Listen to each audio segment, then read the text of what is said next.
Hey everyone, welcome back to Food Prep Inc. Today we're going to be making this Bear Creek Country Kitchen's creamy chicken pasta mix. So we have assembled here everything that we're going to need. You need a saucepan, a fairly deep one because this is going to have 4 cups of water in it plus the pasta.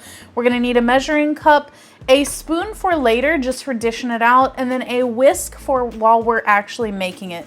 So the first thing that we're going to want to do is put 4 cups of water into our saucepan and get that heating to a rolling boil. Now a little trick that I like to do is use really hot water from the tap so that it doesn't take quite as long for it to heat up. As you can maybe see, this has got some steam coming off of it. Now we're just going to wait for this to come to a rolling boil. All right, we are boiling, so we're going to go ahead and put our pasta mix in here and just whisk it in. And then we're going to wait for this to return to a rolling boil again.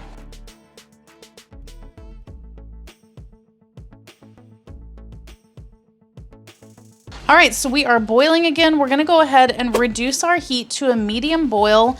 And we're just going to let this go for about 12 to 15 minutes, stirring occasionally, and then we'll check back in.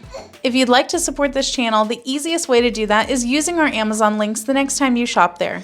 All right, guys, it has been 15 minutes. We're now going to take this off the heat entirely, and now we're just going to let this sit for about 5 to 8 minutes to thicken up.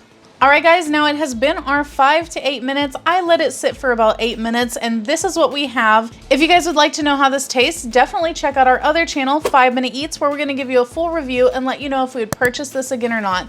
But in the meantime, don't forget to hit that subscribe button, and we'll catch you next time. Bye.